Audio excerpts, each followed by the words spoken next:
Welcome to a new episode of The Usual Saints. I'm Mike T, here with Sainte and Vinnie tonight. How you guys doing? Yo, doing good, man. Doing good. Merry 2 days after Christmas. 2 days after Christmas, right? Yeah. It seems like it took the whole year to get there, but then it's over in the blink of an eye. So what are you gonna do? Right. Yeah. Now we're waiting for New Year's Eve. Yeah, and that'll be here before you know it. Exactly. I'm actually off tomorrow because I'm gonna go get tested for COVID because I think my wife got it from work, and so yeah. Wow. Well, that sucks. Yay! That's the big news on my end. So I told my boss, I said, listen, I don't want to take any chances. Let's go get tested and see what's going on and go from there. So yeah, you want to get ahead of that thing. That's for sure. Yeah. Well, at least that's the responsible thing to do. I mean, a lot of people are just like, plugging through the wind. Exactly. So. Right. I've already been tested 3 times. It's with the long swab up the nose. It's not fun, but it's something that I feel is necessary. Saint's eating that pudding. Get the cool whip.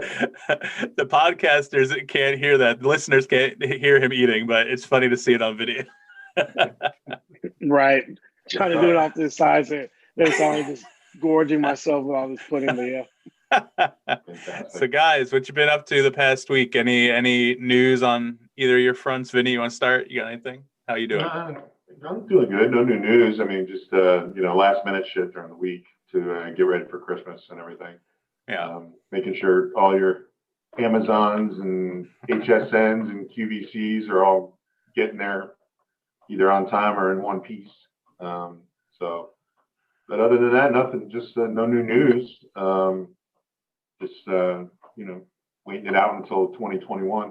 The one thing I don't understand about the 2021 coming, everybody's really excited about it coming, and I guess it's like a new start for everybody and everything. But I mean, we're still starting with the same shit that we're ending up with at the end of 2020. So to be that optimistic at this point is, I don't know, a little overzealous.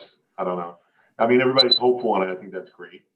But things are working with the COVID vaccine and things like that. But they think a lot of people are just thinking as soon as the ball drops, COVID is no longer an issue and everything's back to normal. But hopefully, a lot of people don't think that way because this thing will be sticking around for a long time if that's the case. But it's always been like that. It's not like this is a new thing. Like you mentioned, like every year you get the people who are like, end of the year, new slate. I got these resolutions, but I don't know. Yeah, like you said, it's never made sense to me. But I guess it gives people a sense of hope or optimism. Probably, these get through this really shitty year. Yeah, I mean, and needless to say, 2020 has been a shitty year, and 2020 could be the beginning of something great. But to just take one step into the next year and think everything's going to be great. Yes, optimistic, hopeful, and I guess that's a good thing. But this shit's still here, so right. You got to live this way for a while. So hopefully we'll be able to figure out this year, how to maybe make 2022, seamless rather than having to live with a mask on all the time. So right. I already have plans for 2022. I bought, my parents don't know this yet because I couldn't see them because of COVID. Because I'm being safe anyway. I bought them tickets to see Elton John on his farewell tour at the Amway up in Orlando in 2022. That's how far out he's planned ahead because of the cancellations and everything. Wow. Yeah, so that should be fun if we get around to that. Still a year and a half away, but yeah. Well, let's hope he doesn't get COVID. Right. He sounded good when I heard him on Stern recently. He sounded healthy, and he's basically saying, you get a lot of people who say farewell tours this, farewell tours that. He seems to basically say, yeah, this is it. My kids are young. I want to spend what time I have left, because I think he's in his 70s now. What time I have left with my kids, watch them grow up and be there for them. So, I mean, what's left for him to do, really? I mean, I get it. Being on stage and you get that energy. There's probably nothing like it to play in front of 20,000, 80,000 for him, right. Stadiums and stuff like that. But other than that, man, he's done everything. So, I mean, Wow. when I kick back, relax, hang out with your kids, I'm fucking sick of them. Did you see the movie? Did you see Rocket Man, Vinny? No, Or I Saint? will not see that fucking movie. No, I haven't seen it.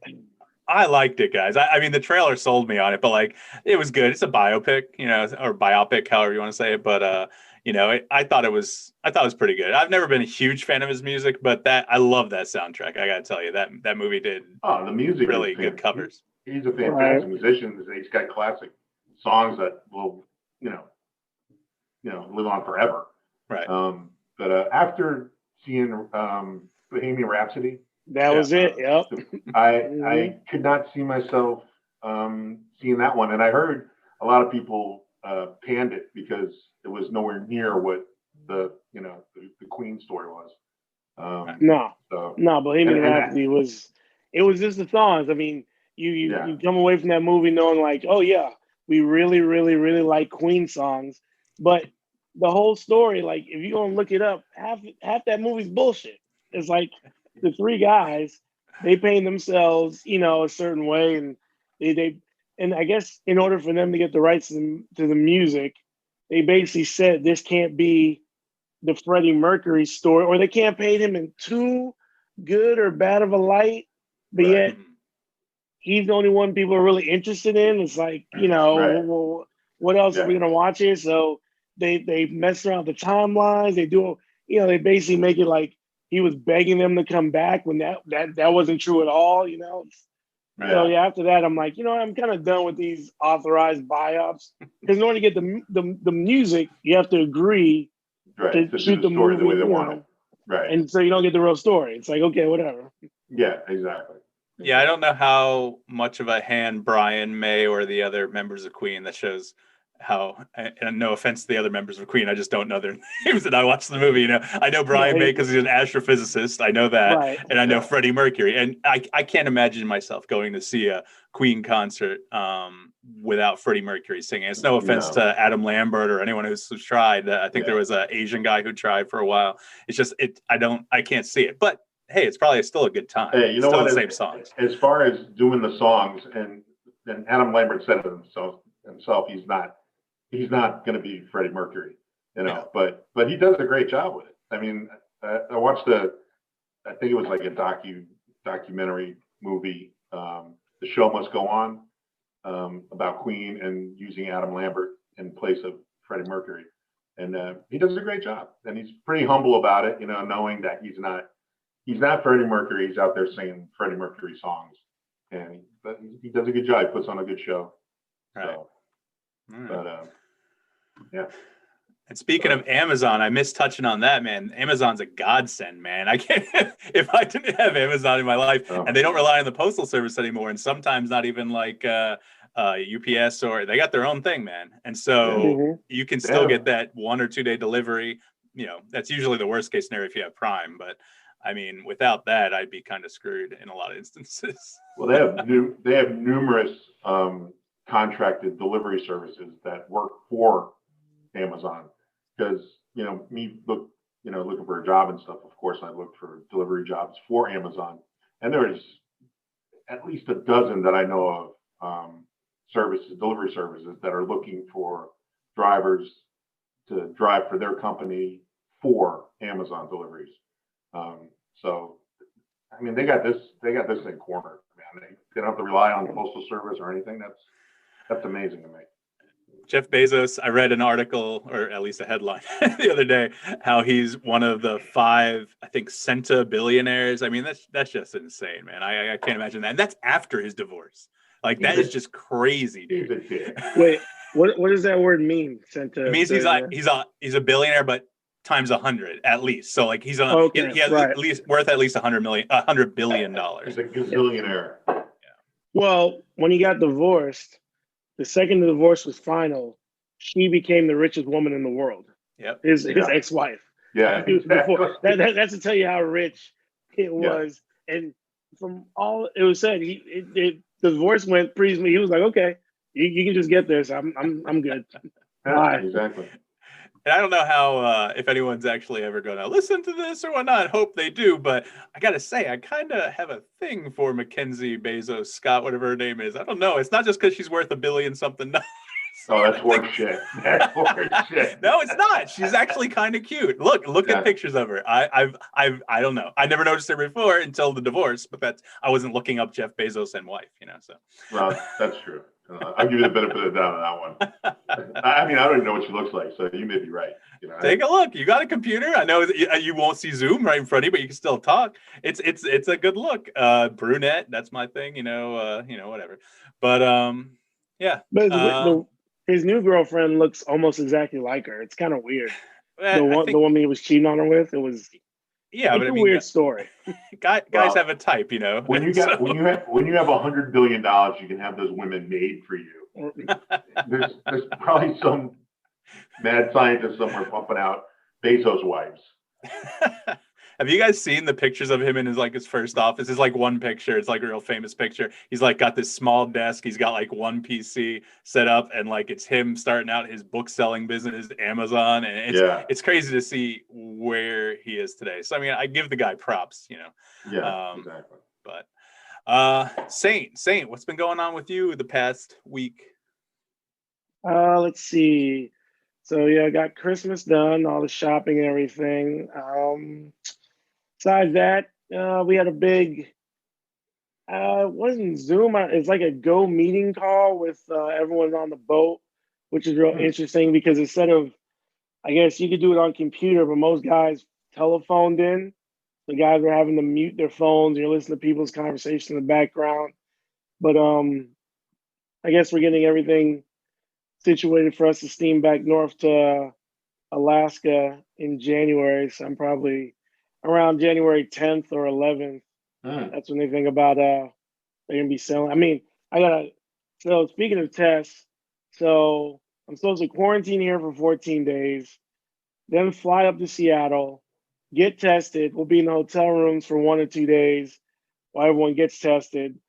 Then we go to the boat, spend another day on the boat, and if everything goes smoothly, God willing, then we'll sail up to Alaska and have to turn. I guess Alaska doesn't mess around now with people coming in, so you have to have your paperwork and a COVID test and all that. So, well, that's a good thing.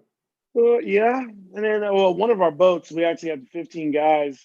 I guess on one of our smaller boats, the Defender or the Enterprise, maybe one of them, but they had 15 guys catch COVID. I guess because I did this during the summer. They fly guys in, take your test in Seattle, spend 2 days in the hotel, then they fly you up to Alaska. Well, I guess last year our boat was the only boat where guys are paying attention. So the other 2 or 3 boats, they had guys flying up to Seattle and they were failing their COVID test, and they were sending them home. But I guess what happened, 1 or 2 guys must have gotten through, and then on the Enterprise, they had 15 guys catch COVID. So the Coast Guard and the state of Alaska shut them down, took them to port, made them go back. So, the company's just trying to avoid all that.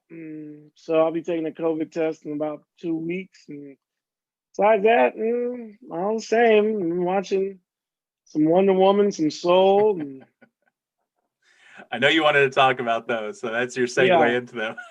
What, Wonder Woman? Wonder Woman 1984 and Soul. Soul's the new Pixar movie.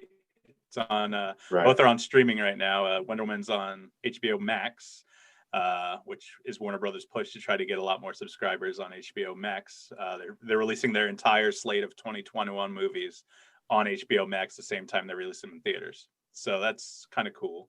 And then Soul, like I said, is the new Pixar. It's directed by Pete Docter, but everyone from Pixar. It's a unique concept. Saint, you brought him up. You want to talk about one or the other first? You want to talk about them? See what you want to say. Which do you want to do first? Do we want to do Soul or Wonder Woman 84? Based off the text that we were going over before, let's start with the one that I feel like you have less regard for. Let's talk about Wonder Woman 1984. Right, which I guess technically would be the bigger movie, I guess, but I mean Disney Pixar, Disney Plus, but so. Okay, let me ask a question. Did you guys both see the first Wonder Woman? No. Yeah, I've seen it, yes. I was going to say, okay, so Mike, what did you think of the first Wonder Woman movie? I think the first one was pretty awesome, the way they set it in the time period of, World War One. And, I don't really love stories, but it wasn't like it wasn't the entire focus, although it seems to play more a part in here in this new movie. You know what I mean? Because should we say spoilers? Because I'm assuming we're going to talk about spoilers, or does Vinny care? Oh, I don't care. I mean, is Chris Pine in it again? Yes. Yeah. Well, we'll get to that too. We're going to get to that also. I mean, is that a spoiler as well? That Chris Pine? No. He's in the trailers. Oh, okay. I didn't know if he died in the first movie or something. He did. He did. Oh, did he really? Yes. Vinny's good at this. We should just randomly ask questions to see if Vinny can piece together how bad this movie is going to be based on what Vinny guesses.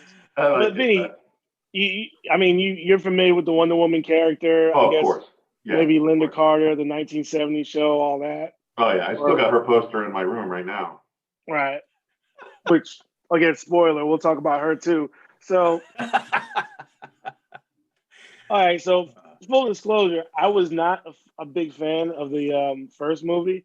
There were parts of it I really liked, especially the parts that take place on Themyscira, right? That with the Amazons. Mm-hmm. That part I really enjoyed, and seeing, it's an origin story. They showed the beginning, how she was on the island with the Amazons, and eventually how Chris Pine, Steve, the pilot, ends up there, and it's a World War One. Actually, you can kind of see it's a bit of a Captain America: The First Avenger ripoff. Yeah. If you really look at those, I don't know if you've seen that one, but it's a bit of a World War One, World War Two. But there were some parts in that first movie that I didn't enjoy. Overall, I think the third act's a mess. The final battle with Ares was terrible. Oh yeah, that was horrible. Yeah. So there are a lot of things.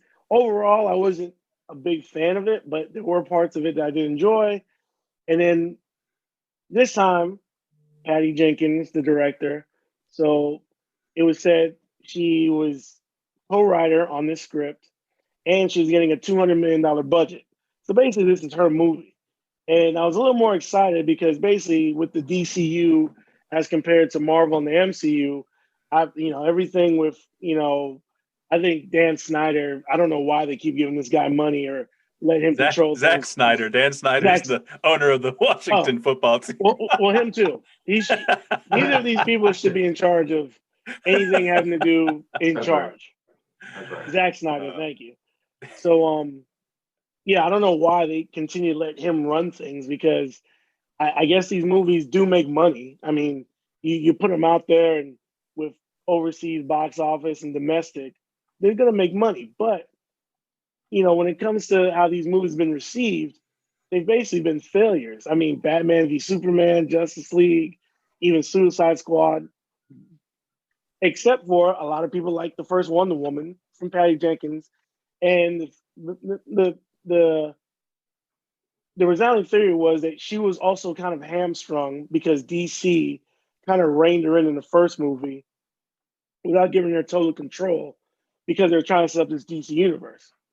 Anyway, so Wonder Woman 1984, supposed to be mostly her script, $200 million. She has full control. And I think this movie may be even worse is worse than the first one for me. It makes the storyline makes no sense. And I don't know where $200 million went in this movie, but it's not on the screen, not from what you've seen. I mean, okay, quick run through. So in this movie, Vinny, as you guessed, in the first movie, Steve dies.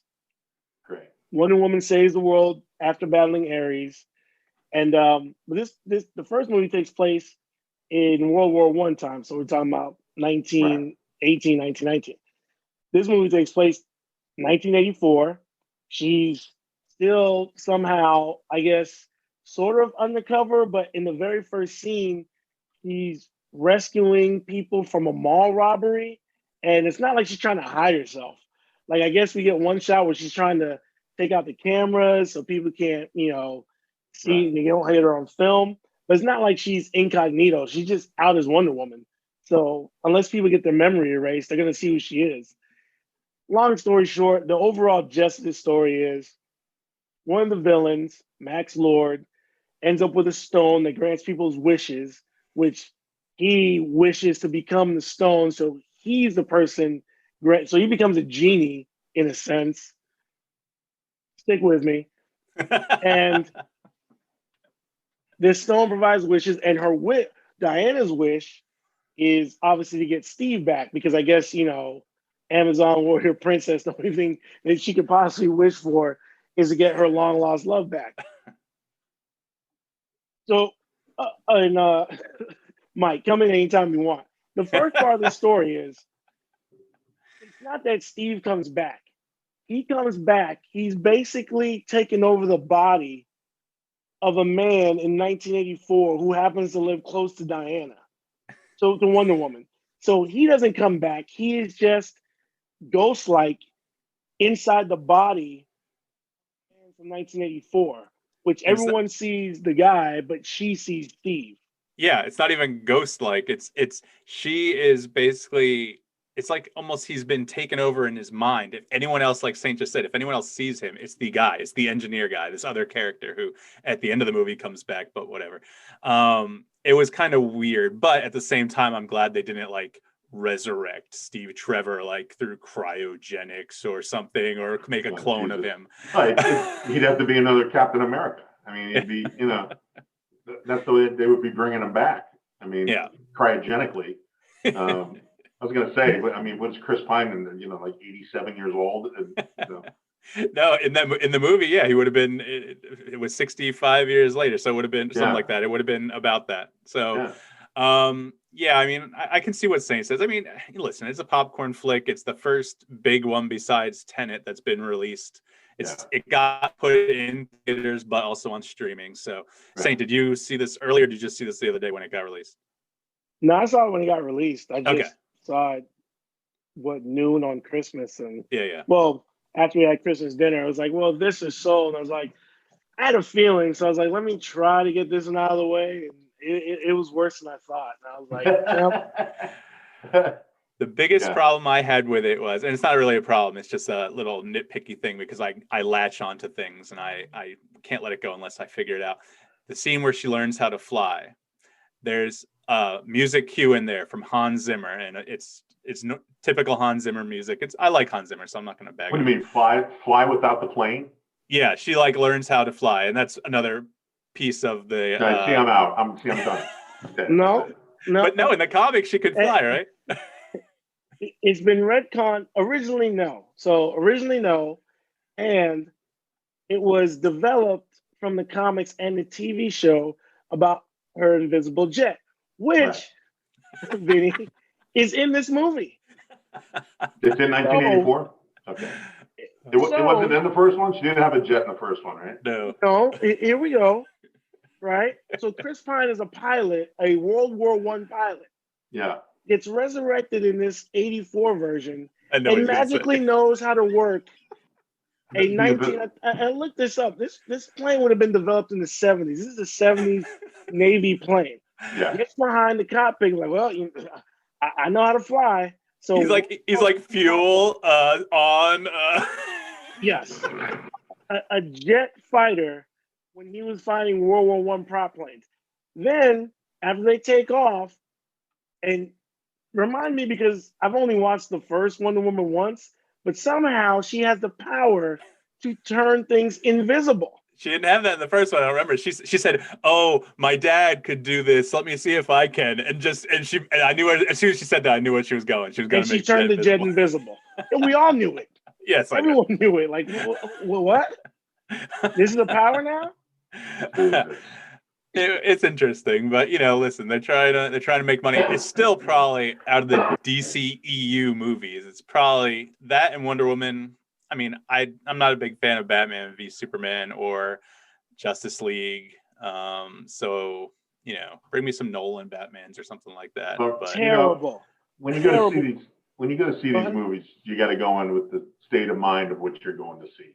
Yeah. I mean, if you're going in there with a predetermined, this is going to be great, this is going to be this is going to be that, you're going to be sadly disappointed.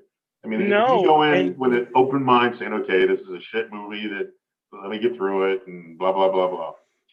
Not so much with the Marvel movies. The Marvel movies were fantastic, but anything that DC related seems to be like, good God, man, let me just get through this thing.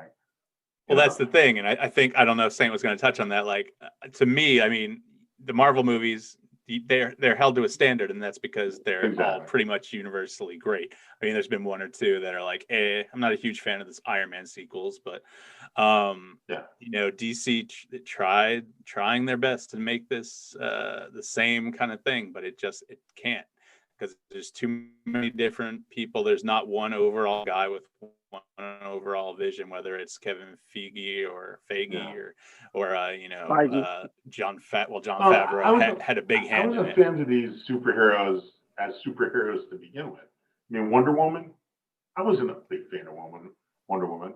You know, they put a woman on TV and with big titties, you know, Wonder Woman outfit, and everybody's going to watch that because it's Linda Carter, of course. But as far as buying a comic book, I never ran to a Wonder Woman comic book or even an Aquaman comic book. You know what I mean? And these are the movies that they're putting out.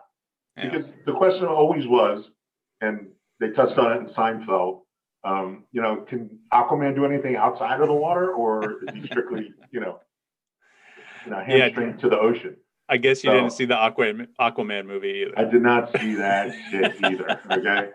That was actually pretty good, except for the main villain is like, he refers to himself as Ocean Master. So throughout the movie, I'm just cracking my ass up every time he says, "I am Ocean Master."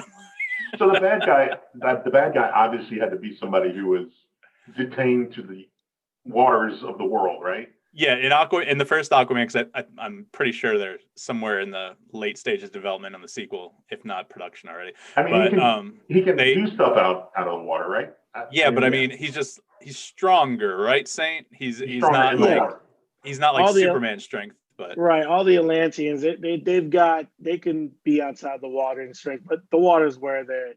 And actually, Aquaman, to me, I would consider it great or good, but it was okay.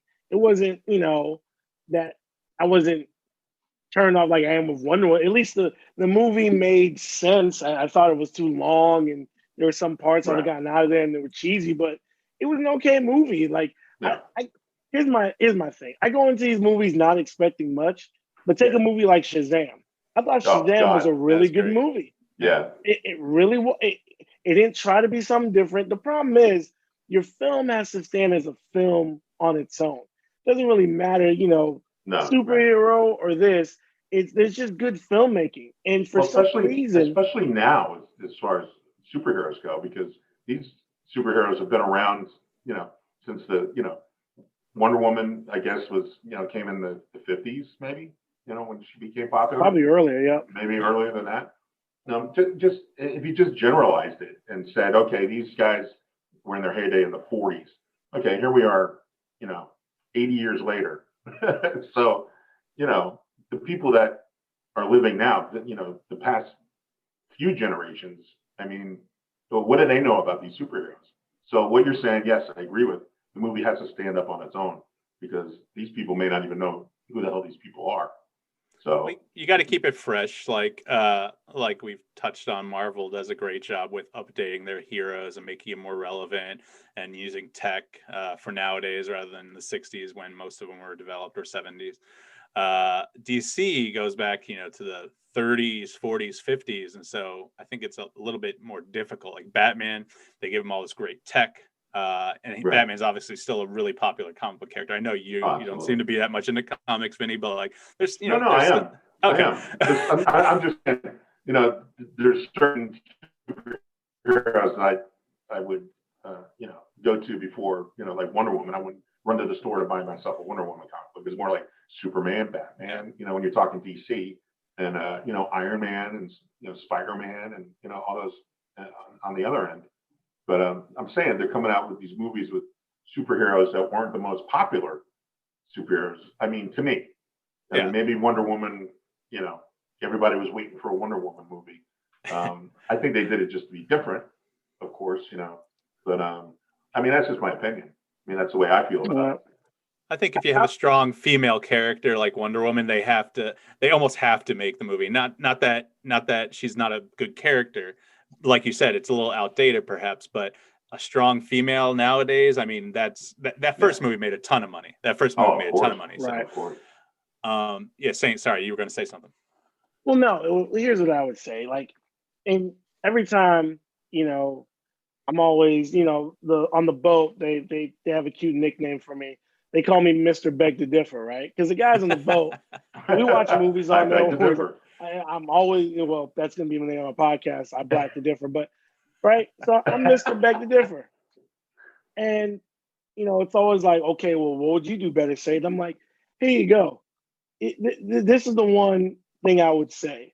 DC animation, from the Batman the Animated Series to the Justice League cartoon, they consistently knock it out of the park when it comes to these characters. And true, they're dealing with animation, so it's easier because anything they write on the paper, they can easily just draw and make. But they seem to be able to catch the storylines and get the essence of these characters and put out, whether it's TV shows or standalone movies, that seem to do great with all the characters and stories. They just came out with a Wonder Woman DC animated movie that was 10 times better than this movie. And like, I give you an example. What if instead of what we got in Wonder Woman 1984, what if we placed in the 80s, but Wonder Woman was just a badass warrior princess, right?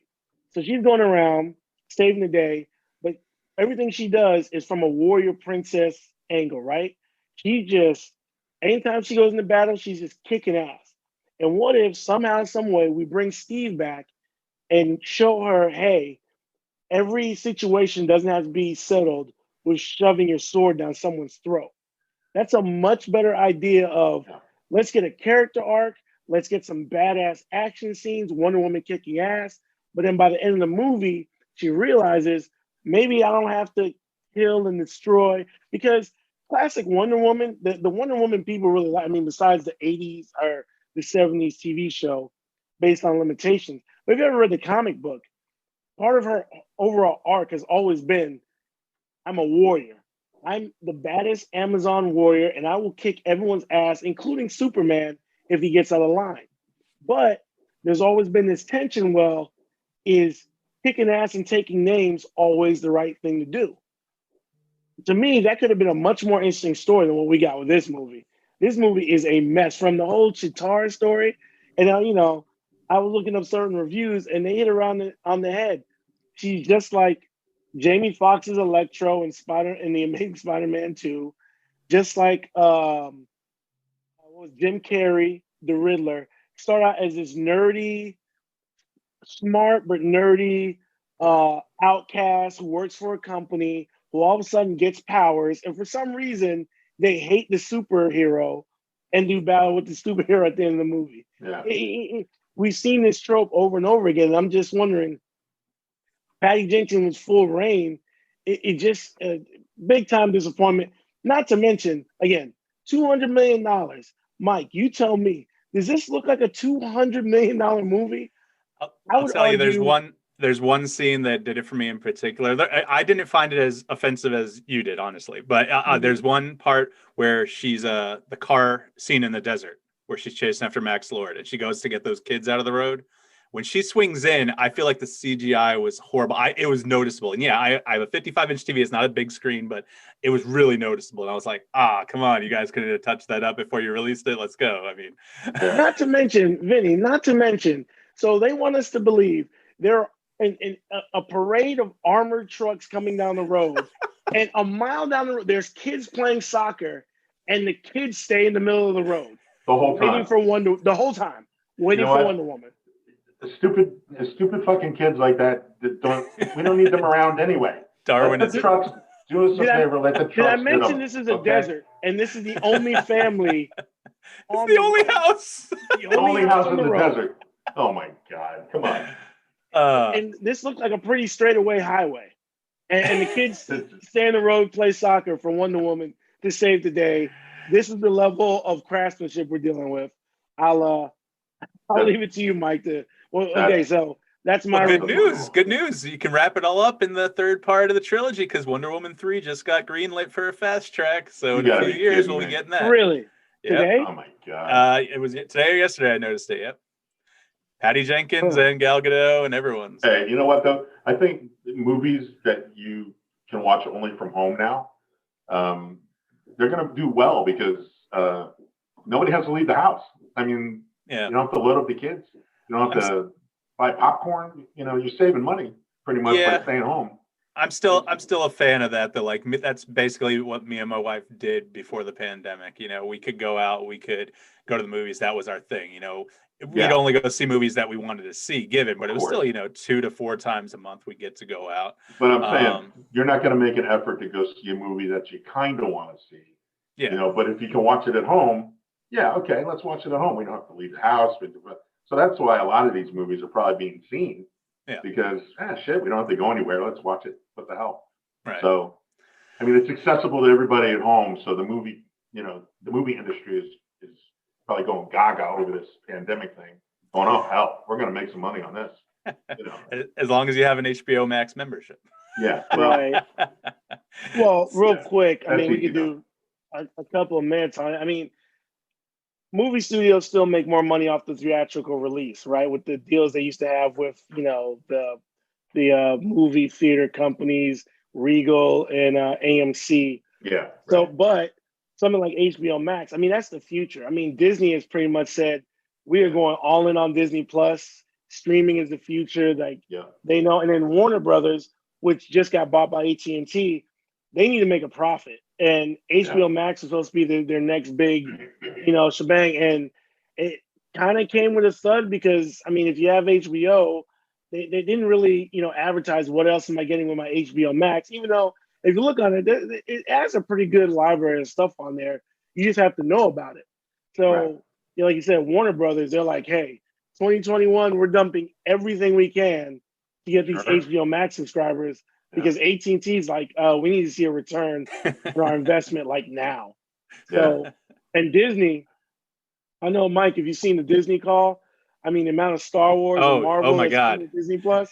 It's 10 Star Wars series, I think 10 or 15 Marvel series. It's some crazy number of all this stuff, all this streaming content that's going to be released. But Disney has like 90 million subscribers right now. And and that's above their estimates, or that's above what they thought they were projections. So it's just kind of crazy. But Sainte's right. I mean, and Vinnie, you too. It is the future, but I'm still with Chris Nolan, and I just was listening to the El Camino podcast to go off on a little sidetrack here for Vince Gilligan for Breaking Bad and Better Call Saul, and he's saying, if I could shoot film at the cost, or even he said he didn't care about the cost, if it looked as good and was easy to use as digital nowadays, he would do that. So I still like the film experience. I'm still going to go see movies, if I had any kind of desire to go see it, like especially.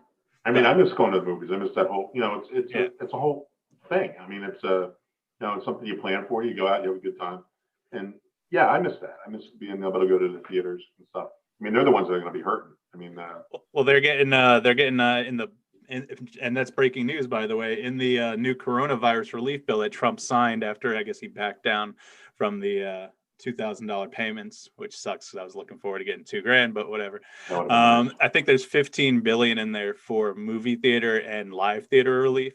So movie theaters and like Broadway and things like that should be getting some relief. So even though AMC said they were going to go bankrupt next month, this will probably keep them afloat, for a little bit longer once the vaccines start pumping out and people may start going out again. Yeah. Well, and unfortunately, it's coming like everything in life, right? Like everything, including people, there's going to be no middle. There's going to be the lower end, the people at the top, and nothing in the middle. So from now on with movies, the only way movie theaters can survive are with blockbusters. You're going to have your Marvels, your Star Wars, all that. But am I going to shell out, $13, $14 a person plus $20 to $25 from popcorn to go see a rom-com at the movie when it's like, if it's gonna hit Netflix or Disney Plus in 2 months, I'm gonna wait. It's just where it is. And the movie theaters, they're becoming like all we can do is show blockbusters because we can't show unless you're like one of these, little small indie film houses, art houses. They have like one or two screens, and they show movies. Which when I lived up, in Washington, Seattle area, there are a few of those, and they're really cool. And they show the small, like at one time you could have seen Parasite. I don't know, the movie from last year, Best Picture from last year. You can see smaller movies like that, but AMC and Regal, they're like, we need to put butts in this. And the only thing they can have is the Marvel blockbuster. So it's superheroes and sequels and kids movies. That's it. So it's kind of feast or famine, I still love the movie experience, but again, I'm the same way. I'm like, you're not gonna pay to see half these movies. It's like, if it's gonna be on Netflix or streaming in a few months, I'll wait. So. Yeah, absolutely. I can't wait. But yeah, I mean, coming from a movie theater background, my first job ever was at a movie theater. Like, I always was kind of frustrated when it made the switch towards that. And it was probably probably this century, because I was working in the 90s, and then this century when the blockbusters started coming out. 4 theaters would be showing the blockbuster at different times, and you'd have 20 other theaters that were playing older movies, but then you'd have like maybe one screen showing an art house film, and if it didn't make enough, the marketing people would kick it out that week. And I think that's kind of crappy, especially in a small town where I live. Like, a lot of the older folks on the beach, they hear about like, oh, this amazing art film or this indie thing, and it finally comes to town, and then it's gone. So if it doesn't make enough money, it's not going to be there. So you're either going to have, like Sainte said, those really small budget films, or the big giant mega budget films. You're not going to have the medium range films so much anymore. I don't know how much Yesterday cost. That's that Beatles movie that Danny Boyle did this year. Did you see that? Yeah, it's pretty good. I don't know how much it costs. I can't imagine it was over 100, but I don't know. I could look it up, I guess. But I got you. It was good. It was good for what it was. I don't think it was. I know it made a lot of money though, because me and my parents went to see it. The theater was packed, and so it made, how much to make? You got it in front of you? You got Box Office Mojo or something? Yeah, it said the budget was somewhere between 26 and 41, and box office was 153. So it did very well. Oh yeah, absolutely. So I mean, those kind of movies are the ones that are going to suffer, because I mean, but again, we're dealing with Beatles music, just like Bohemian Rhapsody, and Rocket Man, a movie where you just go in, the soundtrack's going to be bomb. That's easy to get people in.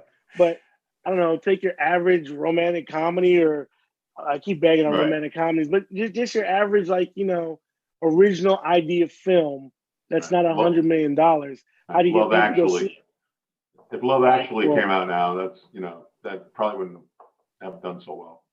I don't know. I mean, and this is weird. I don't know if you guys seen it. I've still never seen it. Everyone talks about how great it is and all this, and whether it's cheesy or whatnot. But I remember when it came out in 2003, that movie sold out theaters like crazy. People were dying to see that at Christmas time, and so that was an interesting. That's an interesting thing. It's not a typical rom-com, I think, because it's also got that British humor. So people who like British comedy might come to it and things like that. But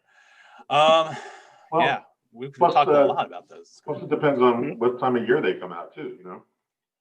Yeah. That's important. You put something out at Christmas time. Yeah, people are going to see it. I mean, if we're talking about like I said, the other, we talked about old comics, Marvel, DC, all that stuff. I actually, when I read comics nowadays, I don't even read those. And like I did for a while. I tried to read, like about 10 years ago, I tried to get into them, but I read like the independent stuff, like The Boys, which is a huge hit on Amazon right now. Right. It's a great comic series. So, Garth Ennis, one of my favorite writers. I mean, I'm more about the writers now. Garth Ennis, who's the other one that I like a lot? Oh, Mark Miller. So am I. I mean, actually, I know Jonathan Hickman. He just came and he redid the entire X-Men universe, which I guess X-Men is a major comic, but his new run on it is really good. But like you're saying, I've read some. Have you read Why the Last Man? That's an old one, but that's a good one. I love it. I met the co-creator of that, the artist, Pia Guerrera. I met her at a comic shop in Orlando, had her draw a picture of my daughter and sign the book for me. I love that series. Oh, that's awesome. That's coming to FX. I'm getting into all the independent stuff, because all the major, I can't even, like I said, Hickman, X-Men, because he just redid the entire X universe.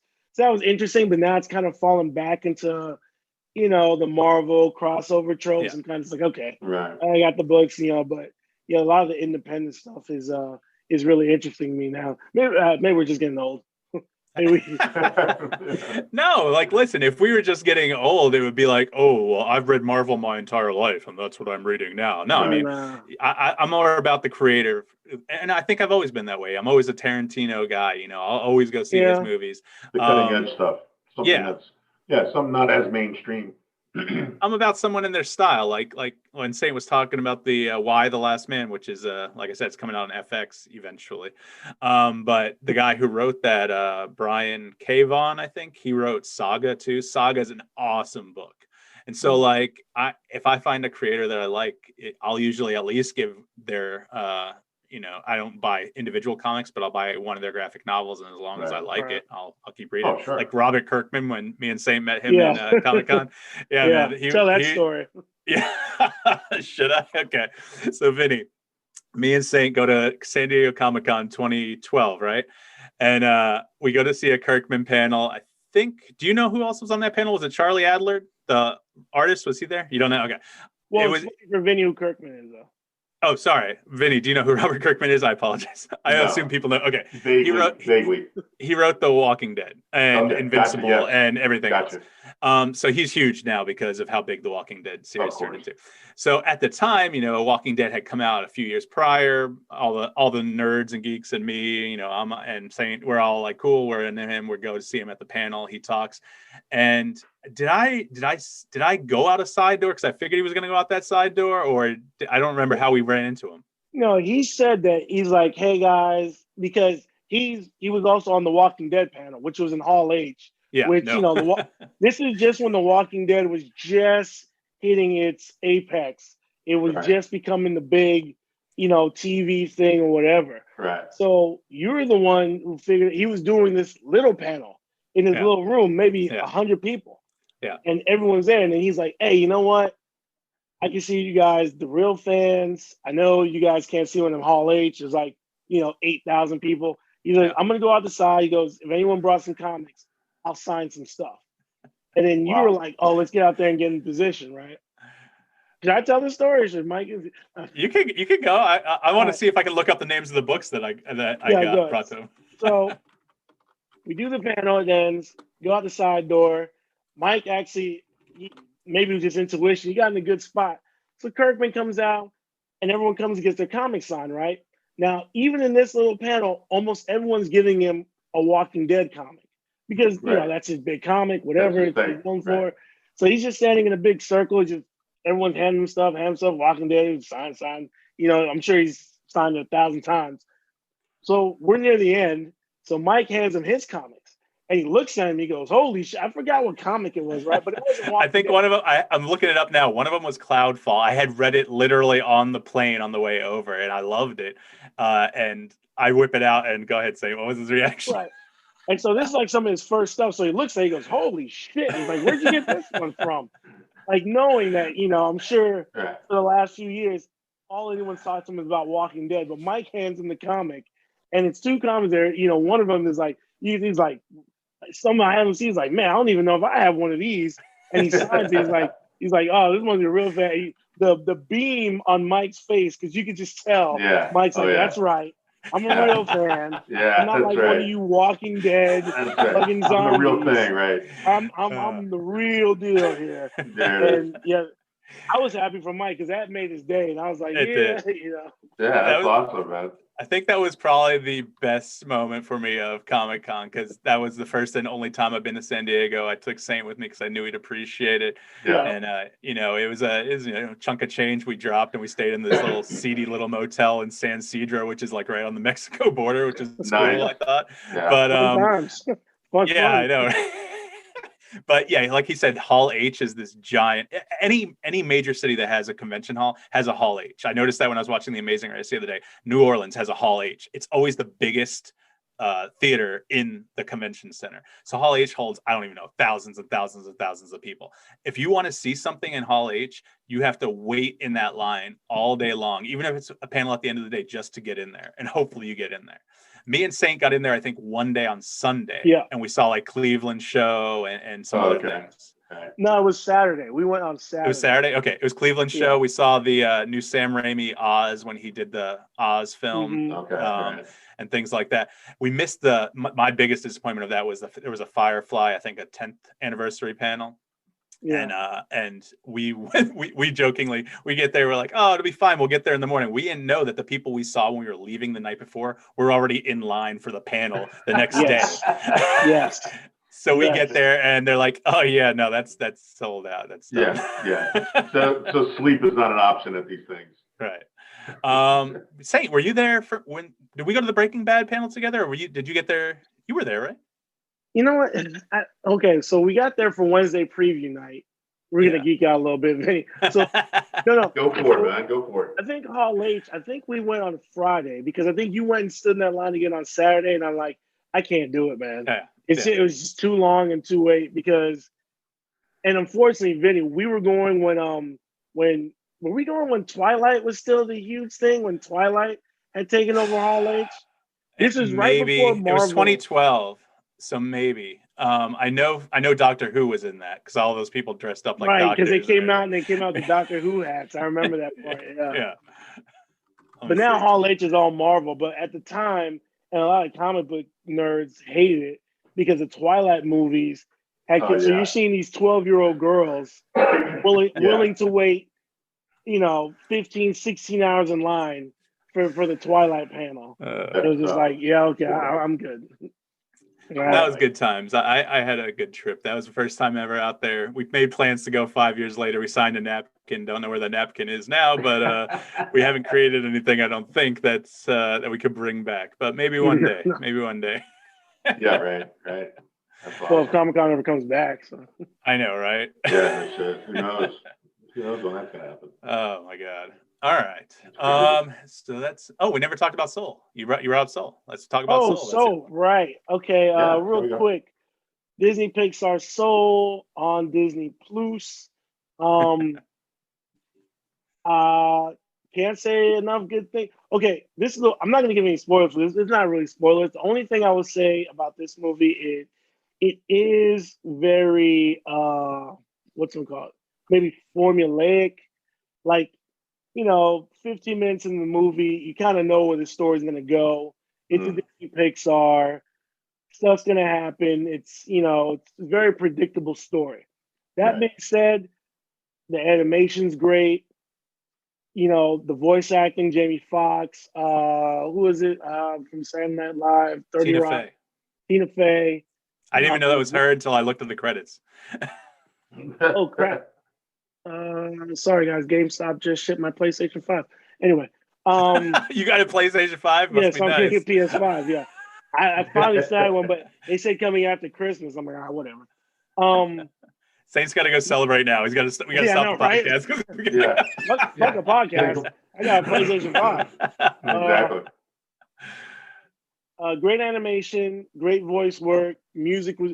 It's the main character is he's a high school teacher, but he wants to be a jazz musician. And, it's about, finding purpose in your life. You can guess where the story goes, but overall, it was really good timing. Like I said, it's a basic Disney Pixar story. So 15 minutes in, you're going to know where it goes, but it was still good. The writing was still good, acting, music, everything on point. Couldn't recommend enough. Watch it with your kids. And, just, going back to Disney Pixar and what they do is just, I saw previews for that, and I did want to see it. It did, pique my curiosity, and it did look good. Like you said, the animation looked great. And I'm definitely going to check that out. Couldn't recommend it enough. I wasn't sure based on the previews if I would love it, but like Saint said, the animation's really good as mostly all I think Pixar is, but it was really inventive too, like without giving too much away, like the afterlife scenes with the Jerrys and the Terrys. And so like they're so it's different. It's not just like a character, like a dinosaur or a bear or it's cool. Like, I mean, Inside Out was good for me because the emotions, they're all different characters. They're things you wouldn't normally see in a movie. So anytime you get to see something new, it's cool. Yeah, that is cool. Yeah. I wanted to touch on last week. I know last week our podcast didn't really work out because all our technical issues, but we seem to have worked that out. Any of you playing Among Us? I gotta tell you, I love the game, and I know it's the biggest thing in the world, but I think you guys might not play it. What is No, it? I don't play it. No, what is it? And now that Mike said something about technical, he just froze up. Actually, wow. Why did you have to say something about technical? Right. Jinxed it. Coming back. Yeah. You fucked up, Mike. And what was the show? What was the movie talking about? Among Us? No, game? Is that a game? It's a game. Among Us is an app. Let's see here. I'm looking it up on the App Store. Among Us launched. Wait, and it's on the Nintendo Switch. Let me see if I can. Let's see if I can pull this up. Wikipedia. It's an online multiplayer social deduction game developed by. It's on iOS and Android, and it's on Nintendo Switch and coming to the Xbox. Space themed. Either the crewmates, imposters, eliminate them. Sounds like something I'd be interested in. How do we get Mike back? Does he? I don't know. He should. Wow. No, I'm saying because this is his. Yeah. Thing. Exactly. He should be able to come back up since he's the host. Luckily, I'm doing a backup recording too. Otherwise, yeah, I am too. Sorry, we go. I'm recording it off of Zoom. So yeah, Mike got cut out, and we're trying to wait to see him come back. Yeah, he wants to talk about Among Us. We're talking about movies, so I'm going to throw a classic out there, which I just watched last night. Yeah, go ahead. And that was Casablanca. I don't know if you've ever seen it? Yeah. Yeah. That movie holds up, man. I got to tell you, it's you don't have. It's a movie that you got to watch. You got to pay attention to. There's no special effects that you got, that are going to carry the movie or anything like that. It's just good script writing, great acting, and an all-time classic. Definitely, that's one of my top 3 movies. And that's a big choice. But I've been watching that movie for years. So when it was on last night on Turner Classic Movies, of course, I had to kick back and watch it. But I like watching that. There's Turner Classic Movies is like one of my favorite channels to watch. Commercial free, throwing out there some of the good big stuff. The African Queen was on there as well. Looks like Mike's coming back up. Right. Well, here's what I want to say, and I guess this also brings us back to what we were saying about Wonder Woman 1984. Such fucking bullshit. I know what the problem is. You know what the problem was too, guys? Like, I don't know where we dropped out, but technology's great, right? You have a 13-year-old daughter. You're like, hey, let's put some of these limits on her computer and technology. And then, hey, when you want to start doing a podcast and don't have all your own equipment yet, you're using her equipment on your own monitor. You forget you put the 9 p.m. limit on, and the 9 p.m. gets you the fuck off the internet. Anyway, I'm back. There you go. No, we were feeling dead air, and I brought up the fact that I watched the Casablanca last night, and we were talking about movies, so I threw a classic in there, and Sainte was getting ready to say something. So, right, and I said 1984, and then Mike came on and said fucking bullshit, and I agree. Yeah. Perfect. But my point is that you can still watch, like, it doesn't matter about, we've got all the digital effects and computer animation and graphics nowadays, but good storytelling holds up throughout the ages. Like, no matter what, you'll be able to watch Casablanca, The Maltese Falcon, The Godfather, 2001, A Space Odyssey. Right. Those films hold up, even when you can see, like, it doesn't have the bells and whistles of today's movies. Right. Good storytelling will always hold up. And that's why I don't give, like, I get some of the restraints we have, and, everything has to be a big blockbuster, and so much time and effort has to be put into, like, the effects and this. But you take a Christopher Nolan or even, Quentin Tarantino, and you're always going to get quality because they're always working on the storytelling.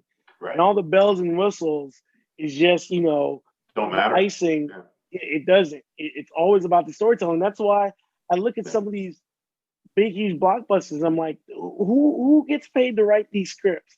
Come to find out, I'm going on a rant here, but come to find out. So I never got a chance to talk to you, Mike, about take a movie like Rise of Skywalker, another movie that I was vastly disappointed in, right? Yeah. Come to find out the screenwriter on The Rise of Skywalker is the same guy who did Batman v Superman and Justice League. And my question is, how do the same people keep getting the same jobs and failing over and over again when the number one thing with any movie, whether it's Soul, Wonder Woman, Casablanca, if the script and the story is right, it always works out. So I think that's another big issue with Hollywood. And what you were saying, Mike, my one fear of the Netflixification of movies is that they just need content, right? And when it comes out, like, we just need to be pumping stuff out. Doesn't matter if, you know, 1 million people see it or 100 million people see it. We just need to pump out content. Right. And I guess my only fear was going to happen with movies are the quality. It's like when all you're doing is just pumping stuff out. Are you really taking your time? Like Nolan, he takes years between, and Tarantino, they take years because they think out these ideas and these stories and come up with original stuff. But Netflix, they need a new movie like every week, you know, because you know we got to justify you keep paying the monthly bill. So, and you ever feel this way? You go on Netflix or you go on some stuff and there's just so much on there, like. Yeah, how am I ever going to see this? How am I ever going to see all this stuff? Yeah. When do I have time to watch all this stuff? Exactly. I mean, I don't spend a lot of time in front of the TV, and that's why I don't see a lot of shows that a lot of other people see, and I certainly don't see full seasons of them because I just don't. I really just don't have the time. I may have the time. I could probably make the time, but there's other things I want to do. Right. Rather than sit in front of the computer or the TV and watch and binge, for 6 hours on Queen's Gambit or whatever, which was great, by the way. I saw it out. Excellent. No. You say that, but yeah, Queen's Gambit, it was excellent. But no, you have to be more discerning now. And my issue is, like, before, the theater experience kind of, in a way, was a buffer that discerned, like, if something was bad, you'd hear it was bad and you'd be out of the theaters.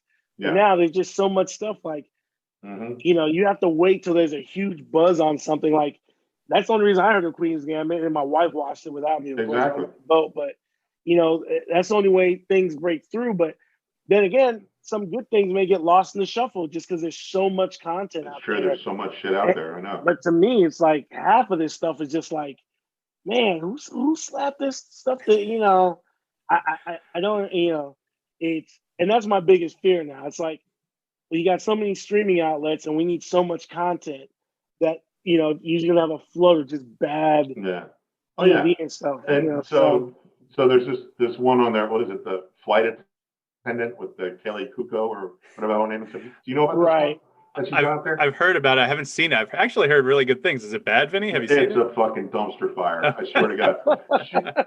She fucking, number one, she pisses me off the whole movie. She acts so stupid and so over the top. I mean, it's like she's doing, acting like a Jim Carrey, just going way over the top. Only Jim Carrey can do it, Right. Get away with doing stuff like that because that's what he does. But she's like, I mean, she makes me a nervous wreck watching the damn thing. I watched like 2 episodes with my girlfriend, and I was like, I'm not watching this shit again. And then my girlfriend watched it by herself. She goes, I got through like half of another one, and that was it. That's all I could take. So. They're making a second season. Like yeah, well, it figures. Well, I mean, if we're talking about discerning, like, I think I got that way a while ago, even before like streaming came into it, because like I used to be big into procedurals. Like I'd watch all the like Law and Orders, SVUs. I'd watch everything. I had a tapes. No, but this is back in the day. Okay. So I had tape system. I had Sunday through Saturday VHS tapes. I had a dual deck VCR. I'd have it recording different times. I had it set up all like that. That was my life back in my 20s. And then when I found serialized shows, like probably The Shield was a big one, and obviously Sopranos and things like that, things that build towards something, whether it's over a series or over a season. That's what I love now. I can't even watch procedurals now. Like my dad will watch like NCIS or whatever those. I can't. Right. And the acting might be great.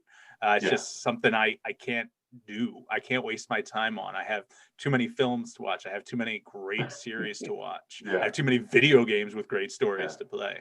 I have Oh. too many podcasts to record. Yeah, there you go.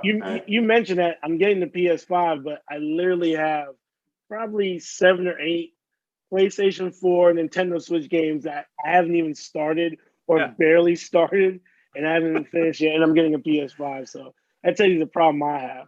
But before, I used to be a completist. Like if I went to go see a movie or if I started a TV show, I would finish it because it's like, hey, even if it wasn't the greatest, it was like, you know what? I'm here. I'll give it a chance. Now, if 15, 20 minutes, no, I'm out. I'm like, you know what? Okay. 1 or 2 episodes, no good. See ya. Like there's too much stuff to watch. And like I said, me and my wife, we used to be like that with so many shows. Like we were watching The Walking Dead until like season 7 or 8, and finally we were just like, you know what? If you guys don't care, we don't care either. Fuck it, we're out. Like exactly. There's only sometimes. I think I did like the first three seasons of The Walking Dead, and I was a big fan. I loved it. I loved the show. Right. It's just that life got in the way of me sitting in front of the TV watching this shit, and the next thing I know, they're on to season 8, and I'm like, fuck. You mean I gotta watch 5 seasons of this shit to know where I'm at? So that's where that lost me there. I mean, I think I finished 2 series in my life: the Andy Griffith Show and Queen's Gambit. That's it. From one end of the spectrum to the other. Oh my god. So. Oh man. So wait, you guys didn't answer my question because I got kicked off. Do you guys play Among Us? I love it. No. I looked it up to see what it was, but have you guys have heard of it though? No. No. Well, you know what? I have. You mentioned it, but I guess it was like in passing or something. I didn't like. But is this something you play on your phone? You play it on Switch or? Yeah, no. Well, you can play it on the Switch, but this is the gist of it. Basically, you get up to 10 people playing in the same room, people from all over the world or people you know. You can have 1 to 3 imposters, and their job is to go around killing the crew while the crew is doing tasks around the spaceship. I want to do that. So you don't want to get found out, basically. So it's kind of like Clue. It's kind of like a modern version of Clue in a way, but they can also sabotage. They can do that. So, but there's also a chat function. So if someone finds a dead body, say, or if someone thinks it's someone, they can call a meeting, and everyone chats in that chat function to try to throw sus. Sus is the new word. You'll see everyone saying sus. They're saying they're suspect.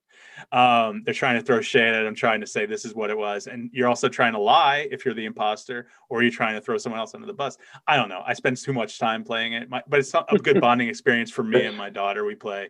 Sounds like a day at work for me. I know. Sounds like a day at the WSB for me.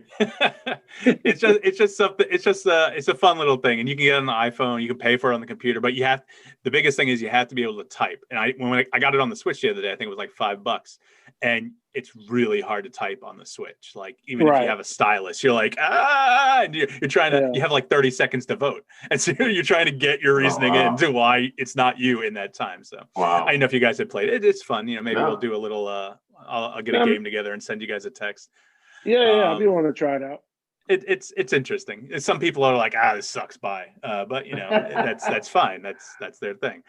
Let's see. We talked about that. We've gone an hour and 15 minutes. We talked about Christmas. What about New Year's? You guys got any plans for New Year's this week? Nope. Plans for New Year's. You got a hotel room for New Year's Eve, but that's where we'll be in the room watching the ball fall. It's not like we're going out anywhere. I mean, I live in Midtown Atlanta. The hotel's in Midtown Atlanta, so it's not like I was gonna say, Vinny, you have a hotel room and you're gonna be in downtown Atlanta. But it's not home. It's a strange place. It's a place away from home. So I get you. Yeah, for sure. I live with my dad, and my girlfriend lives with her sister, so it's kind of like a little getaway. But other than that, that's it. I mean, bring in the new year and then go home on Friday. So that's about it. Saint, nothing for you. You say you're on the boat next month, right? Yeah, I mean it's crazy because I spent like a good my mid right after actually with when CSB, I spent a good amount of my mid-20s into my 30s. I was always DJing on New Year's, man. I spent like probably 8 years in a row DJing on New Year's Eve. You know, it's one of the biggest, nightclub nights, go out nights, many spots. But last 2 years, last year was here, and this year is going to be here inside. Not even, wow. I got crazy neighbors. They're going to be lighting off tons of fireworks because they did for 4th of July. It was COVID be damned. They're going to light off. They're going to get together and light off fireworks. Not so. But yeah, no, I'm going to be inside with the kids. So no plans this year. Yeah, this year's kind of screwed up for everyone, I think. Speaking of which, that was my number one topic for this week. We haven't got around to yet. Besides my pending COVID diagnosis, I'm having my rotator cuff surgically operated on. So that's fun, right? Hold on, say again. You did, or you have to? No, so January 7th, as long as I don't have COVID. January 7th is my surgery. He said it was 80% torn, so I have to. I don't know if it's from all the camera work over the years, or like I was in a bad car accident a few years ago. I don't know if you knew about that, Vinny, but no, I didn't. I don't. They can't place exactly where it's from, but I know something's been happening. It's been causing pain when I'm sleeping, and so I went to get an MRI. Got that done. The doc's like, yeah, it's probably best to get this done. You're young enough. You should heal well. 3 months of physical therapy, which I'm not looking forward to, but hopefully, yeah. Well, maybe catching all those passes from Roethlisberger over the middle, huh? Yeah, exactly. I wish. Hey, that's a good segue into the Steelers win today. Oh, wait. No. I don't want to go. So back to the rotation. So back to the surgery. Yeah. Wait, you're a Dolphins fan, right? They're still in the hunt? Did they play? We're number 5 right now, so we got the first wild card spot right now. They played Saturday. They played. We're recording this on Sunday. Yeah. They played yesterday. Did they won? The Raiders. I think. They beat the Raiders. Good. The Raiders. I guess John Gruden thought he was smart. Had the guy take a knee at the 1 yard line. Left us with about 30 seconds left. Then they put in Fitzpatrick instead of Tua. Oh yeah. He throws a deep pass. It gets caught, but he also gets face mask. And we kick a field goal. We're down by 2. Kick a field goal with 8 seconds left. Terrible. Nice. His idea was, I'm not going to go for the touchdown to take more time off the clock. But with them kicking the field goal, they were only up by 2. So actually, football math will tell you that's not good math.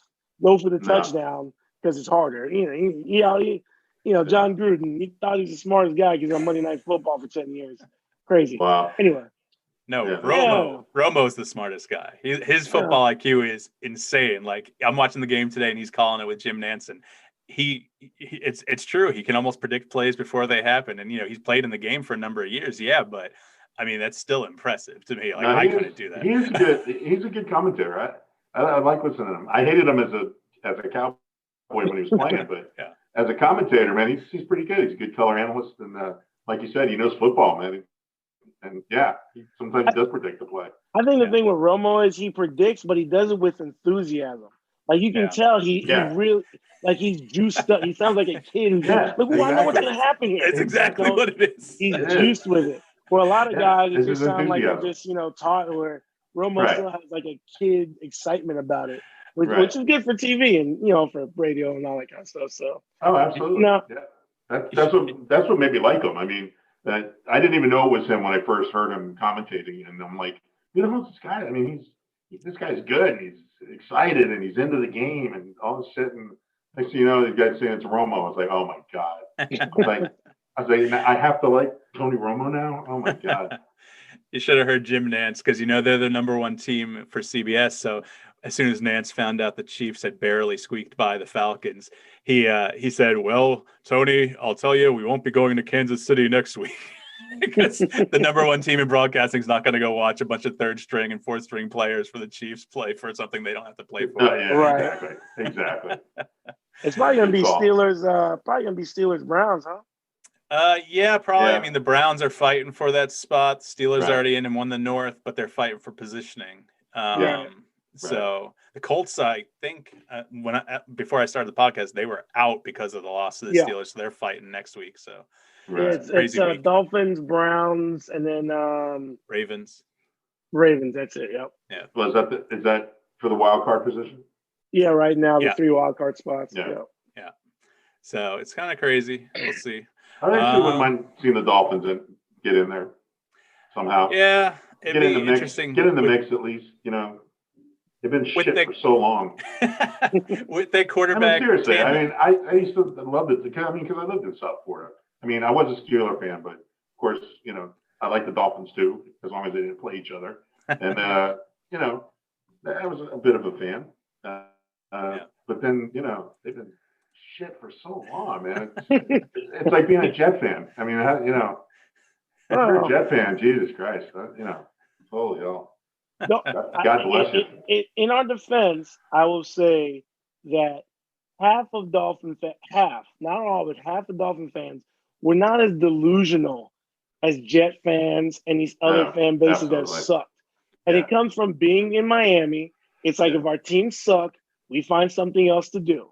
Right. So the Dolphins have just sucked for so long. I mean, there's some diehard Finn fans who were, you know. I used to work with some Dolphin fans that were they were as delusional as the Jet fans. I mean, they would win a preseason game and they're talking Super Bowl. You know, it's like, are you fucking kidding me? Not this guy over here. And I know there's a bunch of us who are just like, we finally have a decent coach. Yes. I'm still not, you know, see, again, here's realistic Dolphin fans. I'm not all the way in on Tua yet. I'm not exactly sure. Alabama does not have a track record of sending top tier. They're surrounded by studs down there. Yeah, and they come into the league, and it's like everyone's a stud now. You don't have old tricky Nicky Saban and all that stuff going on down there. So I'm not 100% sold on Tua. Well, what did happen was Trevor Lawrence is going to Jacksonville for sure now. And, you know, I mean, God help his soul for going to Jacksonville. But that's who I wanted. Because I think Trevor Lawrence is going to be I think he's going to be the next Mahomes, Andrew Luck type quarterback, you know, A+ stud. But we'll see what happens to Tua. Again, I'm a realistic Dolphin fan. I'm like, we're not going to win the Super Bowl. Right. Maybe we get in there, maybe we don't. I mean, like I said in the game, they actually benched Tua for Fitzpatrick in the last few minutes of that game. So he still has some learning pain. So it's whatever. I still think it's either Kansas City or New Orleans to lose this year. So, you know, wake me up for the Super Bowl, pretty much. Yeah, I don't want to talk about that after the last few Steelers games, but the second half today was a thing of beauty for the Steelers. I'll say that. Yeah. But we'll see what happens. You know, playoffs start 2 weeks, and we'll see what's going on. But anything else we haven't touched on, guys, that we should touch on before we end this marathon session of the Usual Saints?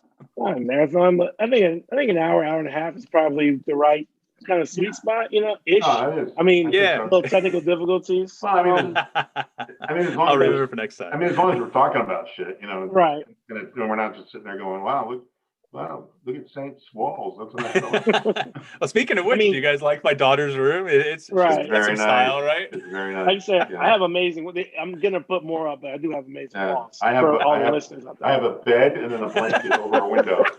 Okay. All right, there you go. He's got the blackout curtains. He's in a quarantine dungeon right now. Anybody who sees this is going to go, that guy needs that podcast. Oh my God, that's funny. But all right. Only I want to say is, what do you guys think of the COVID bill? Thoughts, real quick. $600. Yeah, I mean, listen, is it the same as last time, or did we get 12 last time? We got 12 last time. 12 last time. Per person? Yeah. Per person. Okay, so yeah, that sucks. I mean, it's a bunch of politicians that waited 8 months to get us some more money, and they halved it. And Trump was pushing for 2,000. Yeah, but he was just being a dick. Right. He's doing everything he can to mess with everyone and anyone, his own party or anyone. Yeah. You know, he's saying that magazines are biased because they wouldn't put Melania on the covers for years. Jesus Christ. I've seen better skin on baloney. I mean, come on. I'm done with her, you know? And what has she done as a first lady? I mean, does she have any accomplishments other than maybe decorating the tree? I don't know. Those gothic Christmas decorations she hangs up at the White House every year. That blood red Christmas. I'm surprised they didn't. Yeah, I'm surprised they didn't have the Christmas tree upside down.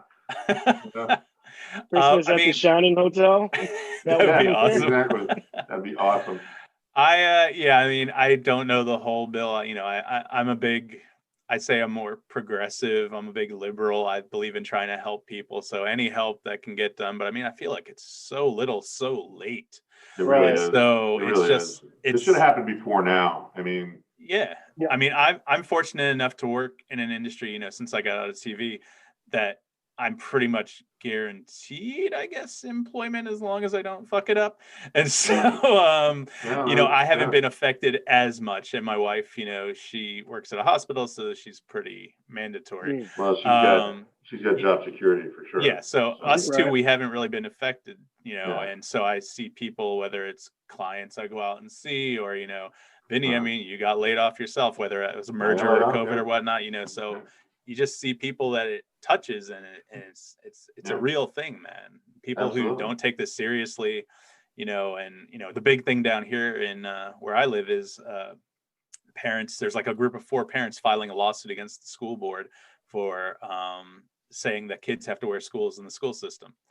We're like, just don't send your kid to school, have them do the virtual schooling. It's the same thing. Oh, it's not the same. We pay tax dollars for our education. We want them to go to school, and they have medical problems. Have you seen what these masks cause? And literally, there's been, you know, I don't know if scientific studies. I'm pretty sure, though, that I saw a link the other day from a Department of Health or something that showed that, yes, masks does not do anything to you. They protect others. They protect you. Right. Absolutely. So the people that are just making this a political thing are just dummies, and they're out for themselves. So. Nah, anybody that's using this for political gain is an asshole right out of the gate. And, you know, so, I mean, you know, wearing a mask, it's an inconvenience at worst. It's an inconvenience. I mean, if you're just hopping in your car and going to the grocery store and you got to wear a mask for 15 minutes while you go inside and get some bread or whatever the hell you're doing, and then go home and take it off. I mean, is that really changing your life? I mean, is that really, you know, taking away your freedoms? I mean, the people that say it's taking away my freedom, I say, you got to be kidding me. Come on. I mean, like I said, it's a minor inconvenience to have to do that. And, you know, at work, I had to wear a mask at work as well. But when you're in a certain area and you do social distancing, as long as you're in your area, you take your mask off. If you're going to get up and go to the bathroom or go to the water cooler or whatever, throw your mask on, go do your thing, come back, sit down, take your mask off. I mean, the people that are making a big deal about this are it just escapes me as to why.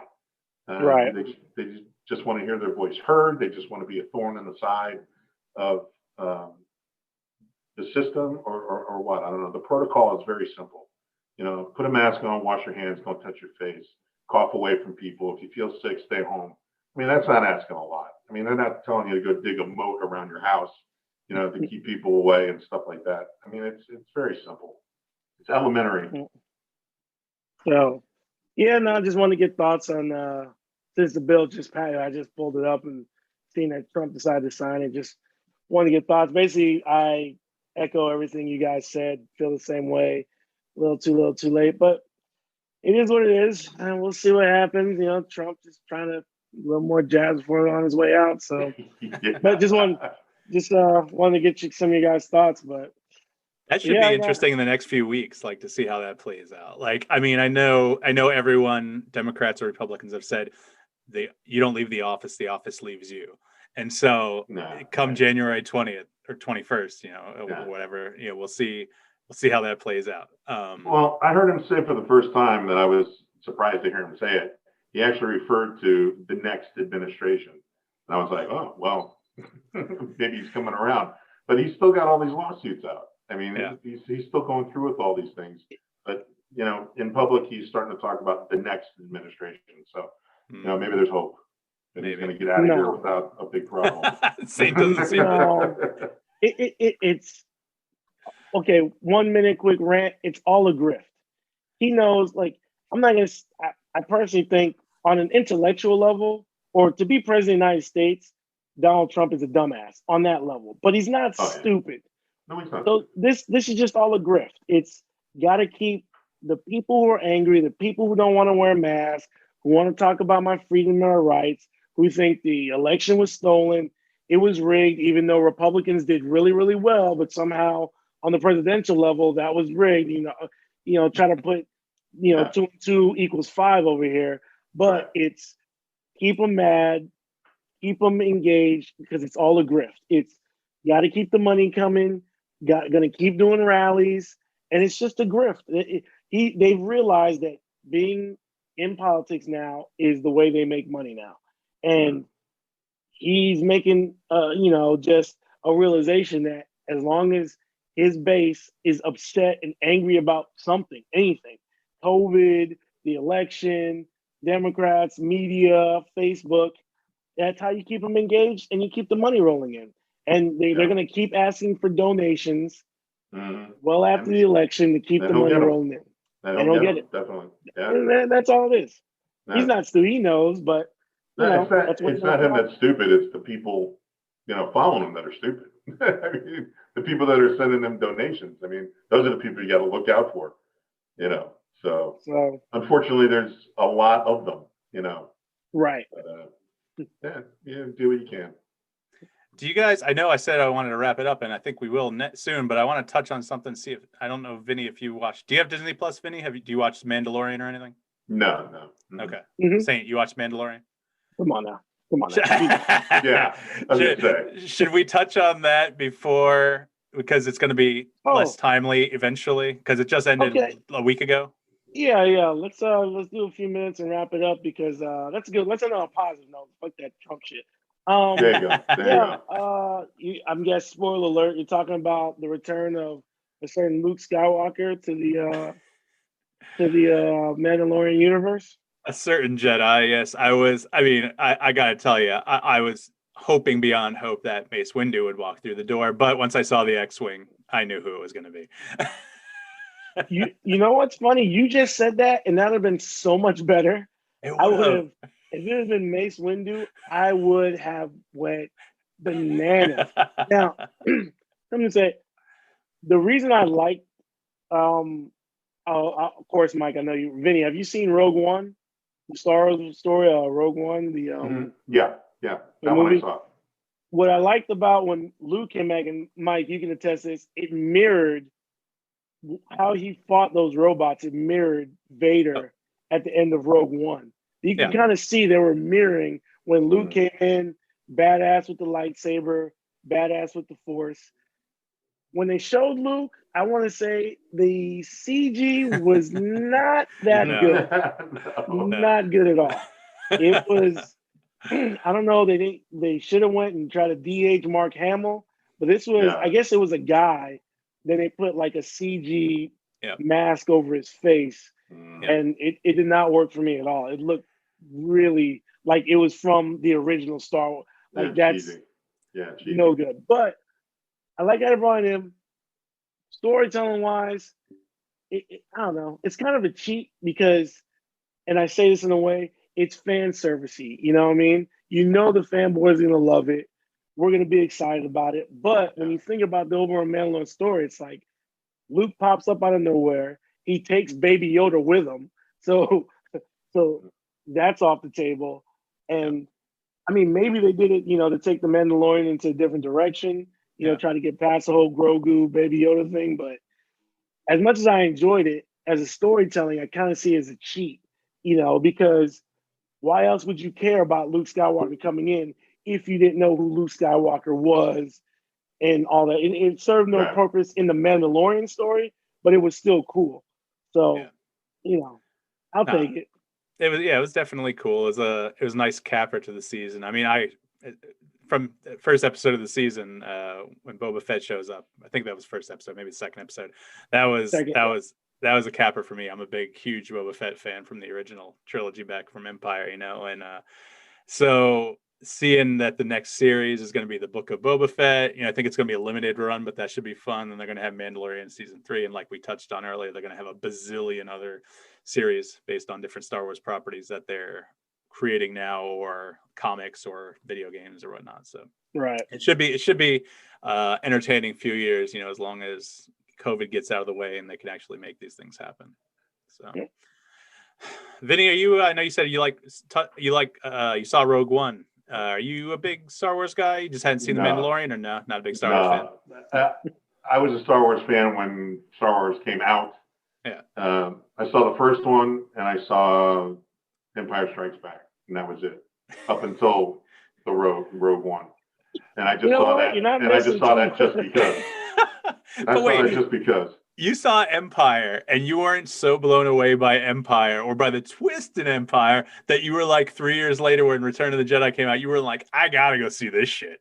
Yeah, no, I didn't see. I was doing other stuff. I was busy. I get you, man. I get you. Yeah. To be honest with you, when you think about it, it's not really. I mean, those are like the top two, and then maybe I'm a big Last Jedi fan, but. I mean, we don't need to get in that right now, but I'm a big Last Jedi fan. And then, the prequels.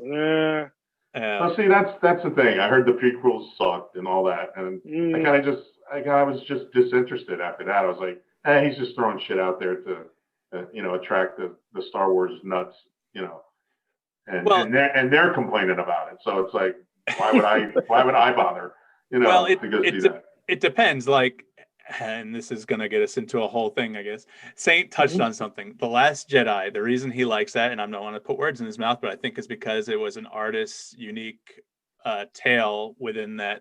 Yep. Yeah, of course, I had to go through Lucasfilm and everything. And Lucas has nothing to do with Lucasfilm now. He sold it for $4 billion to Disney. So, poor guy.